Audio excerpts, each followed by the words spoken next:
आती रहेगी क्लास, ठीक है। बताएं लास्ट क्लास में कहाँ खत्म की थी बात? सर वो एक्चुअली ये है कि आपने स्लाइडें तो दी नहीं है।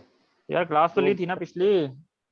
सर तो क्लास ली थी, कुछ भी नहीं नोट्स याद तो देख रहता के सर, बताओ ना यार। पूरा सर हफ्ता पूरा गुजर जाता है, कुछ भी नहीं पता होता कि कहाँ कहाँ तो पे भाई चीज कहाँ छोड़ी। क्लास में सो थोड़ी रहे होते हो यार आप। स्लाइड्स तो नजर आ रही होती, नोट्स बनाया करो। ऑनलाइन का मतलब भी थोड़ी काम नहीं सर करना।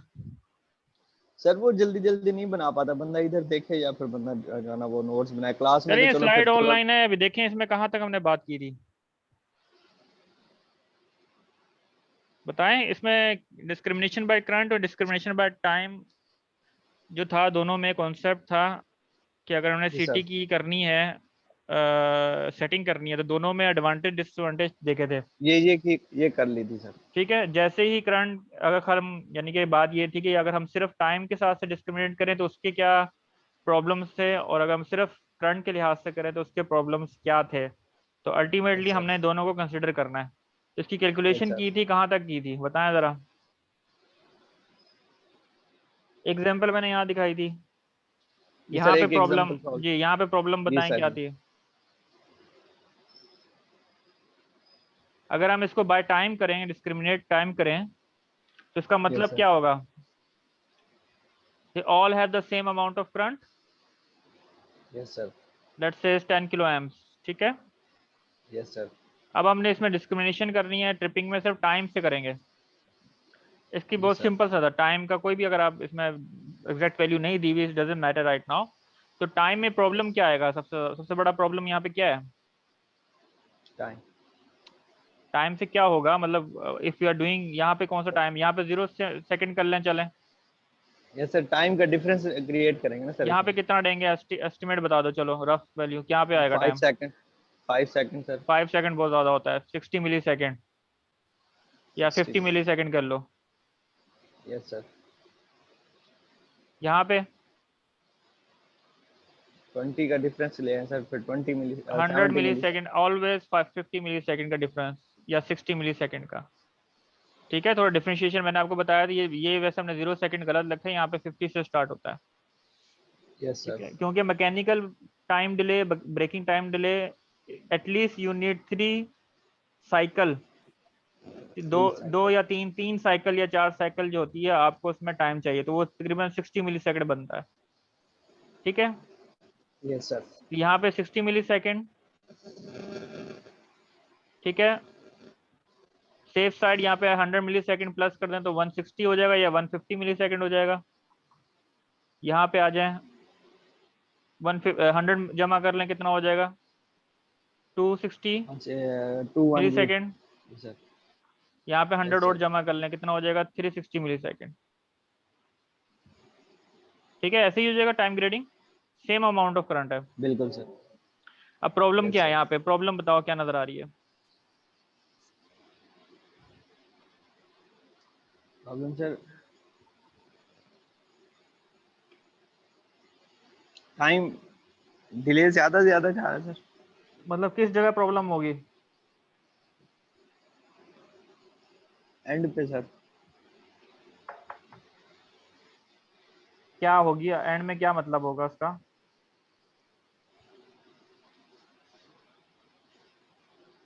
सर इसको देखिए जितना, ट्रिप अगर करवाते आपका करवाते जनरेटर के ज्यादा पास जितना होगा, टाइम। जितना जनरेटर के जी सर। पास होगा, अगर यहाँ पे सेम अमाउंट ऑफ करंट है, तो यहाँ पे देखिए यस सर। कितनी देर में वो ट्रिप करेगा।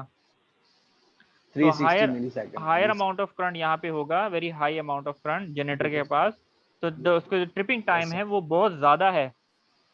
ज्यादा है जी ठीक सर। है, तो दिस तब इज तक द वो अपना प्रॉब्लम, काम कर यहाँ पे जाएगा। प्रॉब्लम आती है, दिस इज द प्रॉब्लम कि हमारे पास जो क्लोज टू सोर्स होगी डिवाइस, उस पे हमारे यस पास सर। जो ट्रिपिंग टाइम बहुत ज्यादा है, वहां पे कम होना चाहिए। इसकी सिंपल एग्जांपल अगर आप देखें, अगर यहाँ पे ट्रांसमिशन लाइन है, ठीक है, यहाँ पे अगर आपके पास ग्रिड आ जाएगा, तो सबसे ज्यादा amount of current, short circuit current कहाँ पे होगा? इस फॉल्ट के ऊपर होगा ना। Yes sir. बिल्कुल। उसके बाद यहाँ पे कम, अगर छोटी छोटी इंपेडेंस हम कंसीडर करना शुरू कर दें। लेकिन अगर हम जी सिंगल सर। करंट बिल्कुल। को डिटेक्ट करवाएं और हर ब्रेकर यस के सर। ऊपर ट्रिपिंग टाइम कैलकुलेट करें, तो सेम अमाउंट करंट पे यहाँ पे जो डिले आएगा वो बहुत ज्यादा आएगा। यानी कि लार्जर ज्यादा अमाउंट आएगा, ऑफ बिल्कुल सर। करंट कंटिन्यूस फ्लो होगी for this fault enable to trip this. जी सर। तो इसमें डिवाइस के यस ऊपर सर। खतरनाक है, this is the main issue. बस ये कॉन्सेप्चुअल चीज यस है। सर। दूसरी ओके सर। चीज,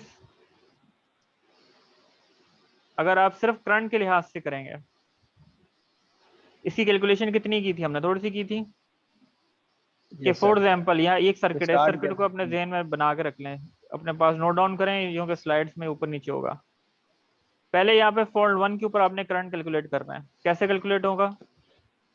एक ग्रिड की इम्पिडेंस और केबल की इम्पिडेंस। अभी रफ कैलकुलेशन करते हैं हम, वो जो डिटेल कैलकुलेशन हमने की थी IEC 6090 के तहत, हम उसको रफ कैलकुलेशन करते हैं।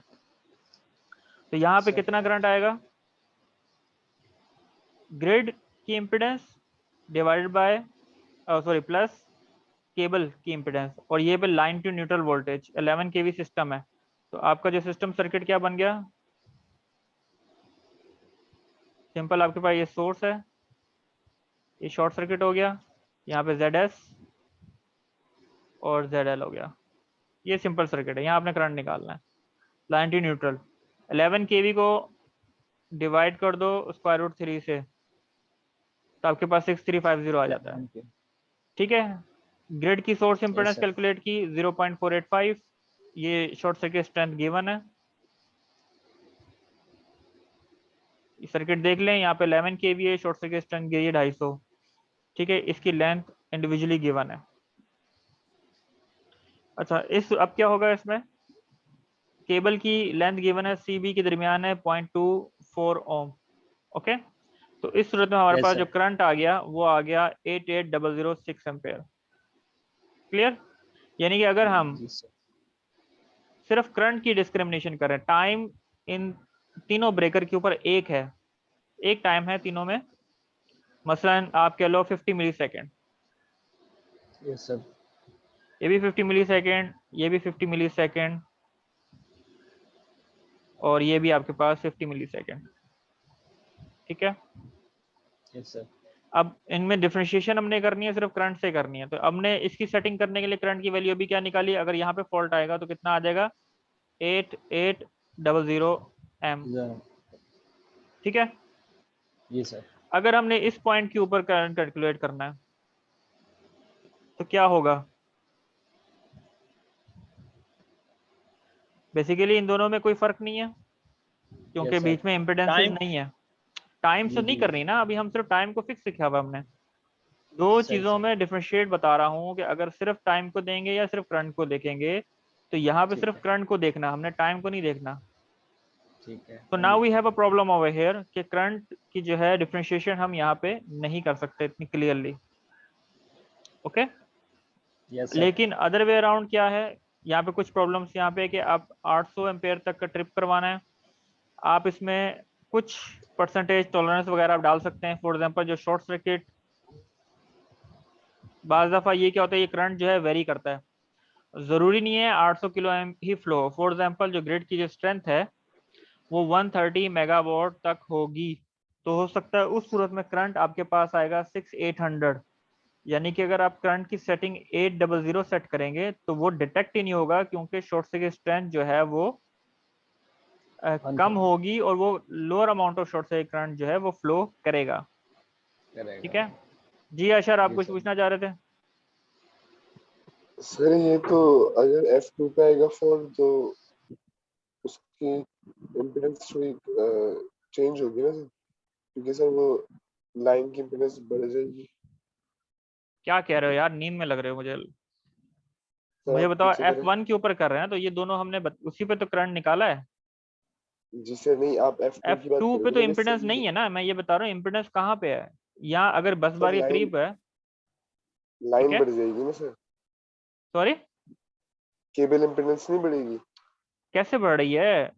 अगर आप इस ब्रेकर के इस बस बार के यहाँ तक केबल है ना, जी ठीक है, सर। यहाँ तक केबल है, तो ये ब्रेकर तो सही बिल्कुल ही पास ही है इस केबल, कितनी कितनी इम्पिडेंस फर्क पड़ेगा?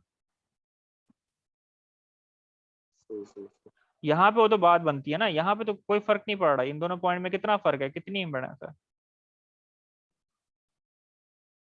ठीक है। ठीक है। ये देखें अभी ये आपको सर एक और चीज देखें ना, यहाँ पे एक और चीज मैं बता रहा हूँ। अभी हम यहाँ पे देख रहे हैं कि सेम पॉइंट के ऊपर अगर हम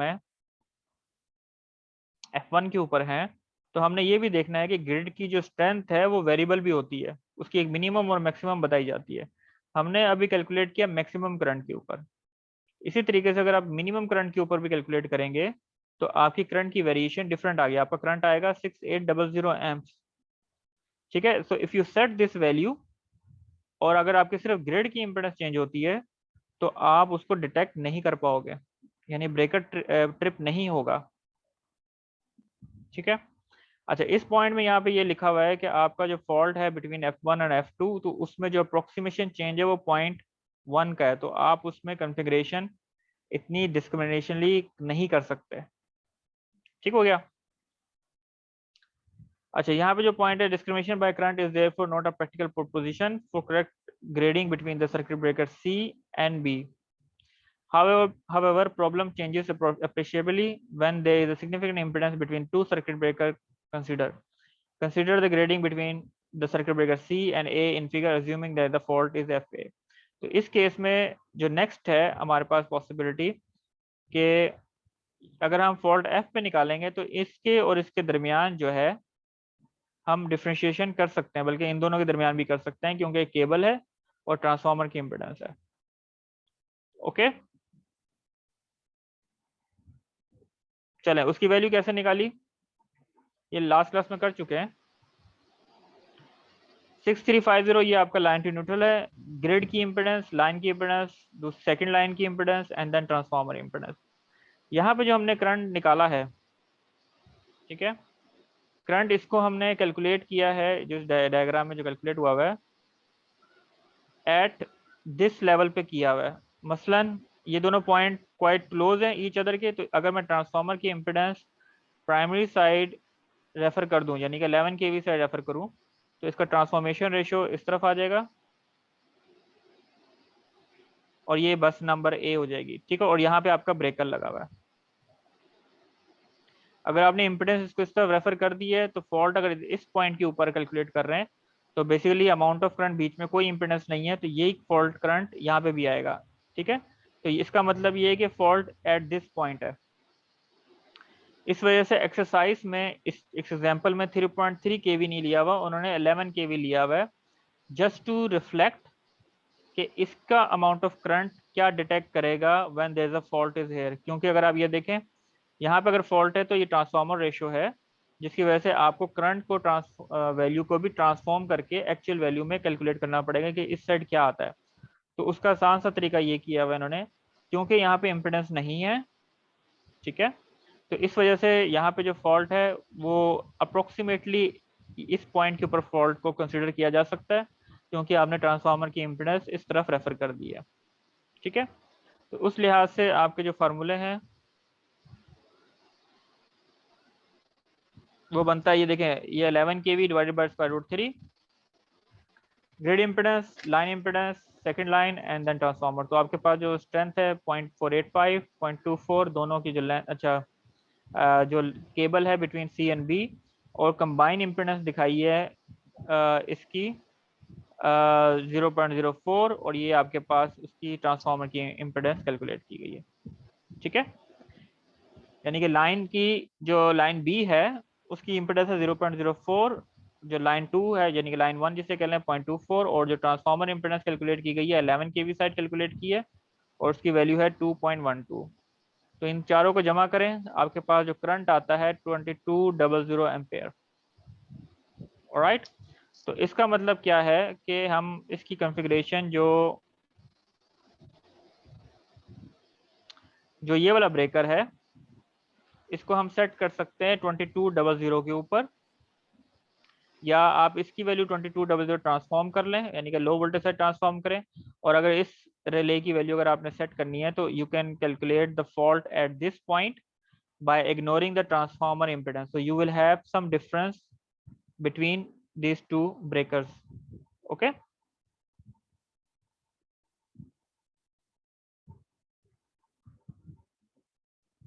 अच्छा, ना सिर्फ ये कि इसमें करंट है, आपने इसमें थोड़ा सी टॉलरेंस भी देनी है ताकि आप क्लियरली उसको डिफरेंशिएट कर सकें।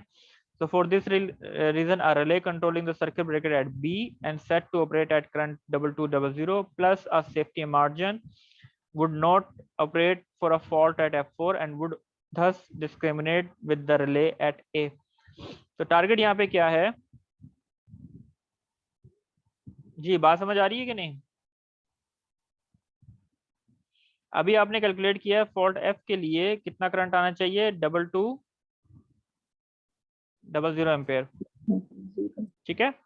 तो अप्रोक्सीमेट इसकी सेटिंग यहाँ पे आ जाएगी ट्रांसफॉर्मेशन के बाद, जो भी अगर आप देखें, और हम यही सोच रहे हैं कि सेम अमाउंट ऑफ करंट यहाँ पे भी फ्लो होगा, ठीक है। लेकिन हमने इन दोनों को जब डिफरेंशिएट करना है तो हम इसमें एक प्लेंटी फैक्टर या सेफ्टी मार्जिन डाल देते हैं 20% का, वो आपके पास आ जाएगा 1.3 टाइम्स जो भी स्लाइड्स में दिया है, ये 20% आप उसमें ऐड ऑन कर लें, ठीक है।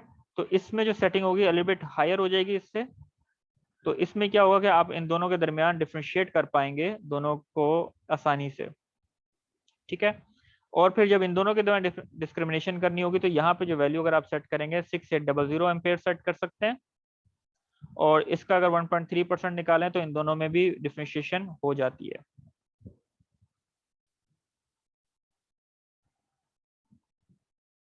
ठीक है। यानी कि अगर आप 1.3 टाइम्स अगर 2200 एम्पेयर्स करेंगे, जो कि 10% आपकी सिस्टम की इम्पिडेंस की वेरिएशन को कंसिडर किया हमने, और यहाँ पे सेफ्टी मार्जिन डाला है 20%, तो ठीक है, तकरीबन ये 30% बन जाता है। तो 1.3 टाइम्स क्या बनता है, 2860 एम्प्स। और अगर हमने,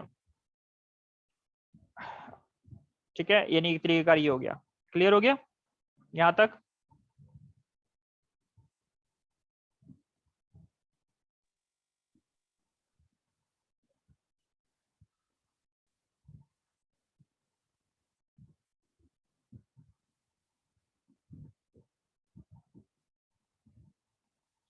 जी हेलो, आवाज आ रही है? यस सर, आ रही है। जी सर आ रही है।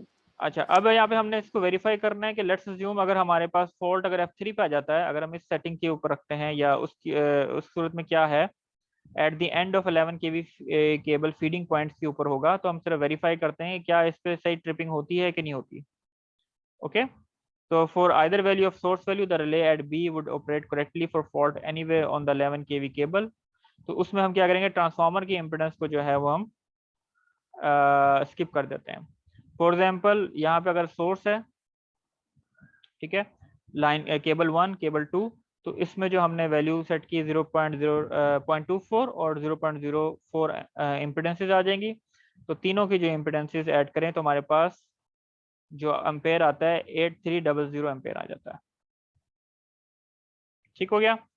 इसी तरीके से अगर हम 130 लेवल के ऊपर करेंगे तो हमारे पास आ जाएगा तकरीबन 5250 एम्पेयर, ओके। तो यहाँ हम देख सकते हैं कि अब यहाँ पे देखें इन दोनों में इश्यू क्या आ रहा है, प्रॉब्लम क्या आ रही है। अभी हमने वहां पे कौन सी वैल्यू रखी ट्रिप करने के लिए, 2860, जी सर, ठीक है। तो अगर हमारे पास 250 MVA होगी तो हमारे पास क्या होगा, यहाँ पे वैल्यू क्या आएगी करंट की, 8300 ampere. 8300। So we will be able to intercept it, that's correct. और अगर हमारे पास 5250 एम्पेयर होगी तब भी हम इसको इंटरसेप्ट कर लेंगे, ठीक है। तो यानी कि हमारी जो सेटिंग है that is okay in a sense कि हमारे पास जो फॉल्ट है डिटेक्ट हो रहा है दोनों तरफ। और अगर इसकी कोऑर्डिनेशन की जाए उसके लिहाज से, जो बस बार नंबर ए के ऊपर है, तो वहां पे हमारे पास क्या ट्रिप होगा, क्या वैल्यू रख सकते हैं हम?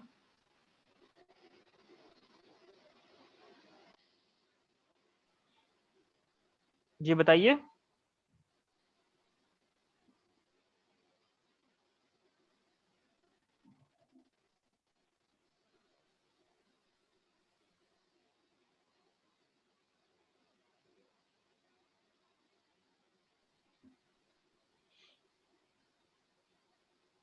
यहाँ पे जो वैल्यू हमारे पास आ रही है 2860, और यहाँ पे हमारे पास वैल्यू आ रही है 2200। अब यहाँ पे हमें सेटिंग करनी है, तो इसका हमारे पास एक तो हमने स्ट्रेंथ निकाली थी हाईएस्ट 8800 के लिहाज से, और दूसरी निकली थी यहाँ पे 6800। ठीक है।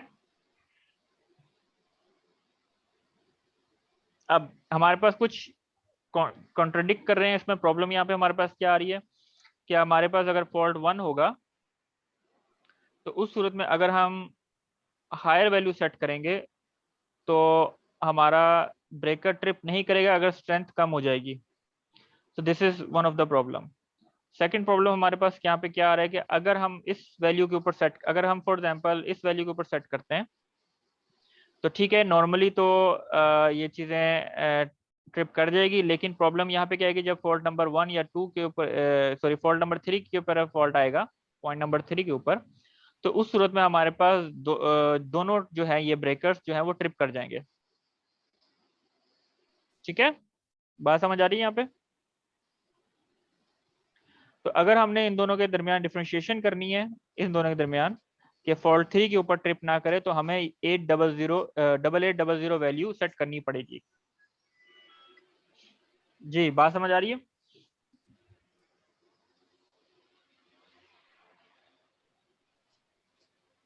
जी फिदा, यस सर।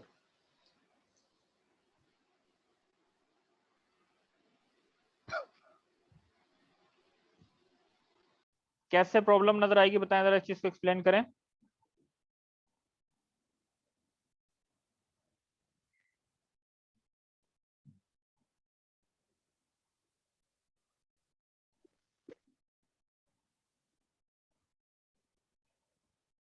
जी,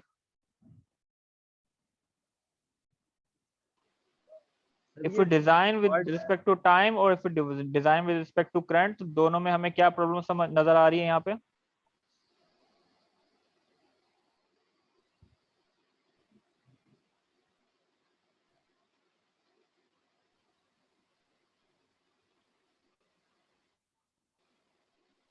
तो विद रिस्पेक्ट टू करंट में रॉन्ग ट्रिपिंग होगी। लॉन्ग टाइम वो ट्रिपिंग टाइम है जी, और करंट में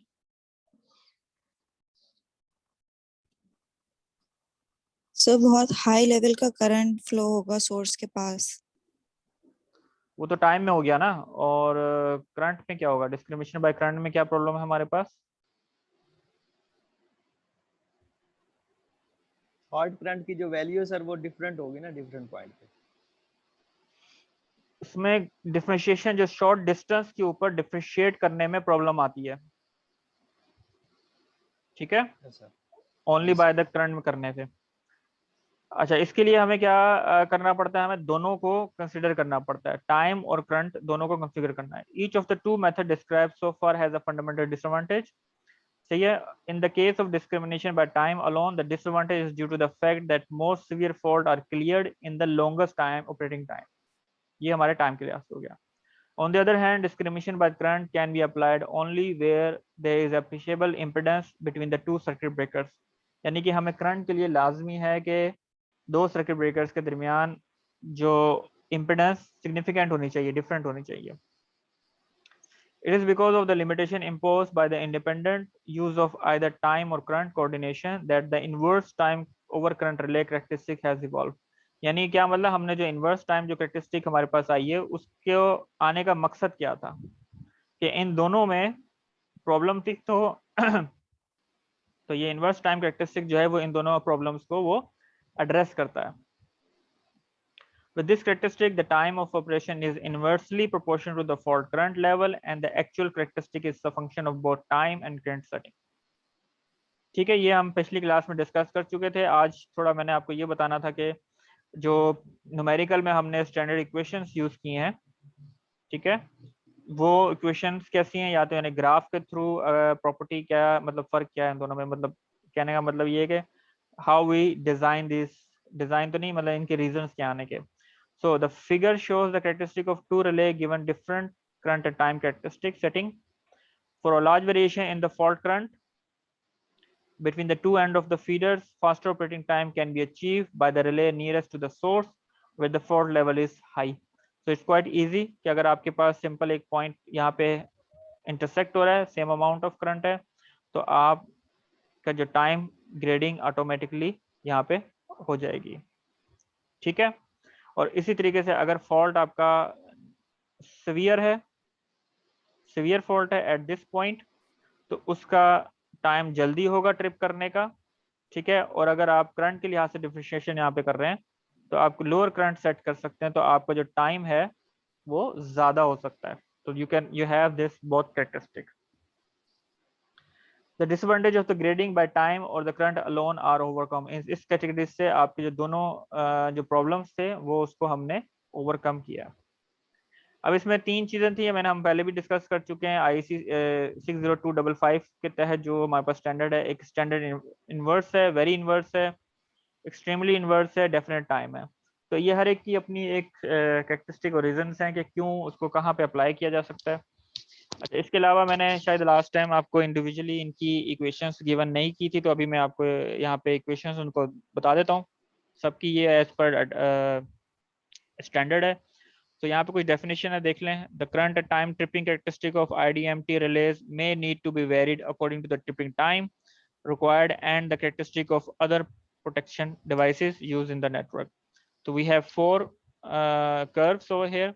So the mathematical description of the curves are given in the standards, and curve based on the common setting current and time multiplier setting of 1 second are shown in the diagram.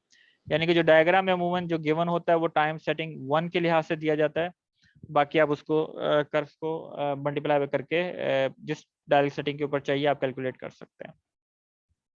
So as per standard जो भी curve given होता है standard inverse curve का, तो वो आप plot कर सकते हैं यूजिंग दिस इक्वेशन। ठीक है, तो दीज आर द कोफिशिएंट, मतलब फिक्स हैं स्टैंडर्ड के तहत। यहाँ पे टाइम डायल सेटिंग है या टाइम मल्टीप्लायर सेटिंग आप इसको कह लें 0.14, और जो IR है that's a ratio between the measure current and the relay setting curve. ठीक है, और इसमें TMS है, टाइम मल्टीप्लायर सेटिंग, और बाज़ दफ़ा TD भी कहते हैं, तो टाइम डायल सेटिंग है। सो अदर वे क्या है हमारे पास कि अगर वेरी इनवर्स कर्व है तो उस सूरत में हमारे पास जो TMS मल्टीप्लाई कर दें 13.5 से, और इसका जो डिनोमिनेटर है दैट इज IR-1 है। In case of extremely inverse case में हमारे पास जो फैक्टर चेंज हो जाते हैं 80 है एंड IR² -1 हो जाता है। और for long term stand by earth fault current, मतलब दूसरा जो कर्व कैरेक्टरिस्टिक है उसमें आपके पास 120 डिवाइडेड बाय IR-1 होगा। ठीक है, इसी तरीके से अगर नॉर्थ अमेरिकन, वो हमारे पास यूरोपियन स्टैंडर्ड था। अगर अमेरिकन स्टैंडर्ड के तहत अगर देखें या टाइम डायल सेटिंग के तहत, तो उसकी इक्वेशंस कुछ इस तरीके से गिवन होती हैं। हमने एक न्यूमेरिकल किया था USCO 8 इनवर्स के तहत, तो उसमें मैंने आपको जो फार्मूला दिया था that is approximately this one. ठीक है, so either you can use the curve और either you can use the equation as well. तो ये जो दूसरी जो अपर इक्वेशन है वो IEEE मॉडरेट इनवर्स के लिए है, IEEE वेरी इनवर्स और एक्सट्रीम इनवर्स की कैरेक्टरिस्टिक्स है। So simply we can use this equation and solve the network. जी, यहाँ तक बात क्लियर है?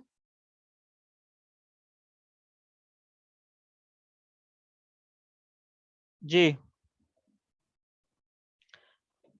यहाँ पे जो कर्व्स हैं बेसिकली टाइम डायल सेटिंग 1 के ऊपर है।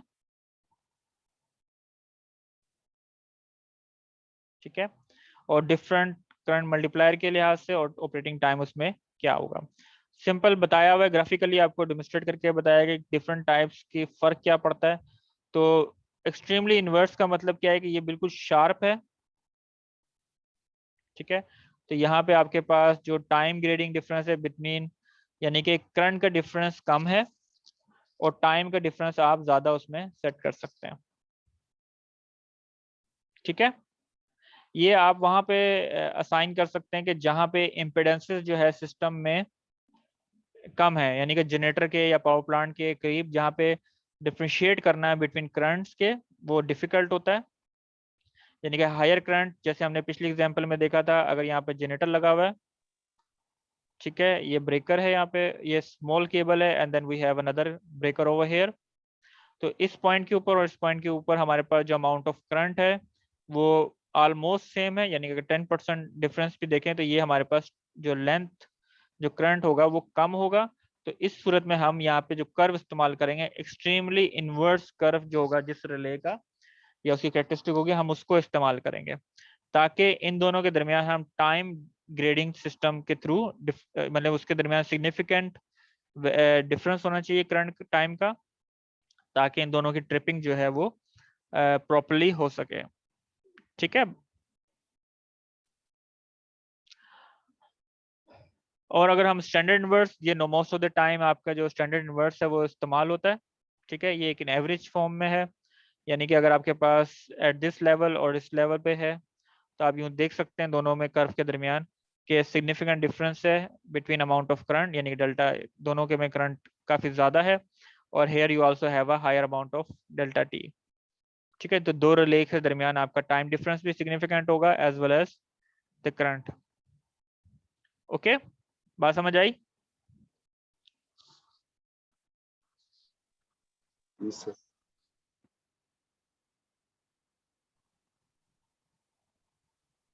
और जिस वाली डायग्राम में वो ये आप देख सकते हैं कि CO8 के क्या फ़र्क है, CO2 का क्या फ़र्क है, दोनों कर्व में क्या किस तरीके से फ़र्क है।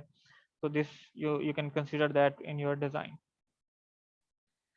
अच्छा, discrimination by both time and current, उसमें क्या है, although the curves are only shown for discrete value of TMS।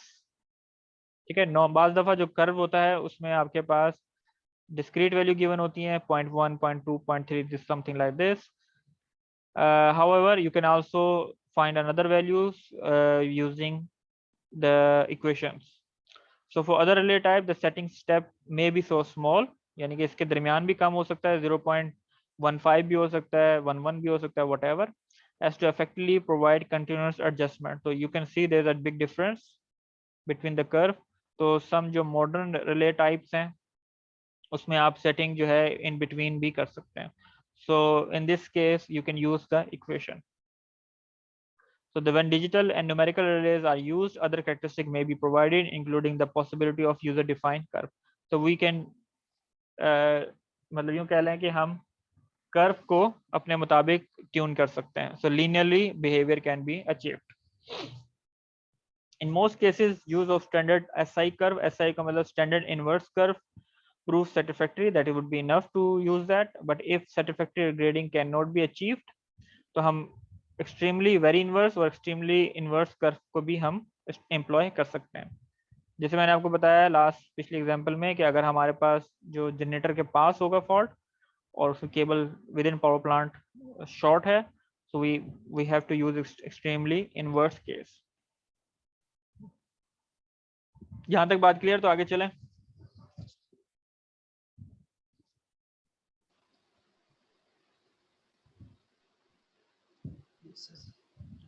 जी बताइए, समझ आया कर्व में क्या क्या प्रॉपर्टी कैरेक्टरिस्टिक और हमको किस किस चीजों से देखना है हमने?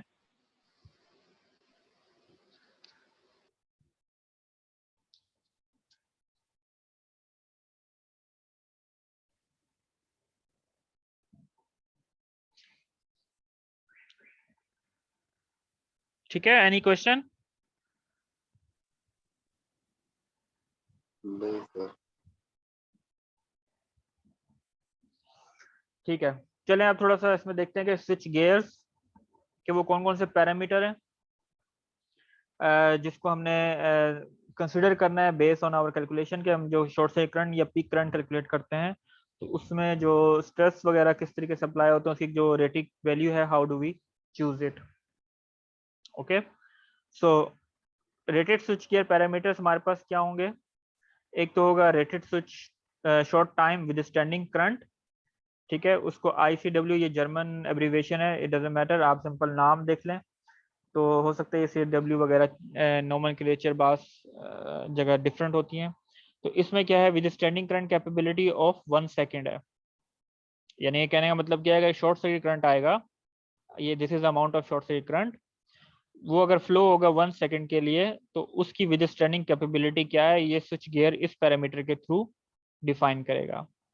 उसके अलावा उसमें क्या गिवन होता है कि रेटेड पीक वैल्यू क्या है, उसकी पीक वैल्यू कितनी वो उसको विद स्टैंड कर सकता है स्विच गियर में. तो switch gear parameter have to meet the following requirement, means the withstanding capability should be greater than the stress parameter. यहाँ पे स्ट्रेस पैरामीटर से मुराद ये है कि जो हम कैलकुलेशन करते हैं, जो IEC स्टैंडर्ड्स के तहत हमने कैलकुलेशन की थी, उसमें हमने क्या क्या कैलकुलेट किया था, peak current, short circuit capability, तमाम चीजें। ओके, तो उस सूरत में क्या है कि जो थर्मल शॉर्ट सर्किट करंट हम कैलकुलेट करते हैं फॉर 1 सेकेंड में, उसकी वैल्यू कम होनी चाहिए इसकी रेटेड वैल्यू से, और जो पीक करंट हम कैलकुलेट करते हैं वो रेटेड पैरामीटर जो पीक करंट में गिवन है उससे कम होना चाहिए। ठीक है, इसका इक्वेशन है, अगर मैंने न्यूमेरिकल नहीं कराया तो वो बाद में आपको बता दूंगा। इसमें I² के लिहाज से जिसको इंटीग्रेट करते हैं पावर को, उससे ही आपके थर्मल 1 सेकेंड के लिए आपके पास इसका मेरे ख्याल से फार्मूला 0 to T है, I/dt। ओके, तो उसके तहत आप ये कैलकुलेट कर सकते हैं। अच्छा, safety factor will be applied to consider possible future changes. अच्छा, जब इसमें सेटिंग करनी होती है, जब आप इसमें, जरूरी नहीं आप एग्जैक्टली इक्वल टू या थोड़ा सा उसका ग्रेटर देन कर लें, तो आपने एक चीज नोट डाउन करनी होती है कि सेफ्टी फैक्टर आप ऐड ऑन करें, ताकि फ्यूचर में अगर आपके पास कोई मोटर की पावर इंक्रीज हो रही है या लोड इंक्रीज हो रहा है तो वो भी स्विच गियर को विदस्टैंड कर सके। ठीक है, so the arcing fault stress to the switch gear is not a formal selection criteria. The arcing fault withstanding capability of a switch gear has to be proved in the test field। यानी कि बाज़ दफ़ा इसमें होता है कि हमें test field के ऊपर टेस्ट करना होता है कि उसमें आर्क की कैपेबिलिटी कितनी, यानी कि वो एनर्जी कितनी फॉल्ट के दौरान एग्जिट करता है, तो we have to do the field test for that. So test parameter are set by the user of the switch gear। उसमें हमें क्या चाहिए, प्रोस्पेक्टिव शॉर्ट सर्किट करंट, जो initial symmetrical short circuit current है, 3 phase dead short circuit उसको कहते हैं, और उसमें जो फॉल्ट ड्यूरेशन टैग है, टी मतलब उसका टैग तो नहीं है, टी का मतलब है कि उसका जो फॉल्ट ड्यूरेशन टाइम जो है उसको हम कंसिडर करते हैं। ये 2 चीजें हमने उसमें देखनी होती हैं। ठीक है, अच्छा, the determination of these test parameter has to consider the real maximum short circuit current and the total fault duration according to the protection concept। तो हम जो ग्रेडिंग सेट कर रहे होते हैं, वहाँ पे जो रिलेज लगी हैं या जो भी स्विच गियर्स का जो पैनल है उसमें फॉल्ट्स के जो ड्यूरेशन है उसको हमने उसको कंसीडर करना होता है। अच्छा, यहाँ पे 2 कैटेगरी हैं डायग्राम में। एक तो ये है कि हमारे पास रेटेड पैरामीटर है मीडियम वोल्टेज स्विच गियर, और ये हमारे पास लो वोल्टेज स्विच गियर की रेटेड पैरामीटर्स हैं स्विच गियर्स की, मैंने एग्जांपल्स दिए हैं। तो अगर हमारे पास 10 kV का स्विच गियर है तो नॉर्मली जो उसके पैरामीटर्स गिवन होते हैं 25 किलो एम्स, 31.5, 40 और 50 किलो एम्स, और उसकी जो पीक कैपेबिलिटी होती है वो 63, 80, 100 और 125 की होती है। इसमें जो सेफ्टी फैक्टर लगाया जाता है कि इसके 2.5 टाइम्स जो है हमारे पास पीक फैक्टर सेफ्टी फैक्टर उसमें है, विदस्टैंड कर सकता है। इसी तरीके से जो लो वोल्टेज सिस्टम है वो लेस देन 1 kV या 1 kV सिस्टम के लिए अगर इस्तेमाल करें तो जो रेटेड पैरामीटर होते हैं स्विच गियर के वो 50, 80 और 100 किलो एम्स तक के लिए होते हैं। इसमें और डिटेल्स भी होती हैं और डाटा शीट में गिवन होती हैं, लेकिन जो मेन चीज़ है इसमें यह देखा जाता है कि जो पीक करंट का डिफरेंस है वो 2.2 टाइम्स होगा आपका विद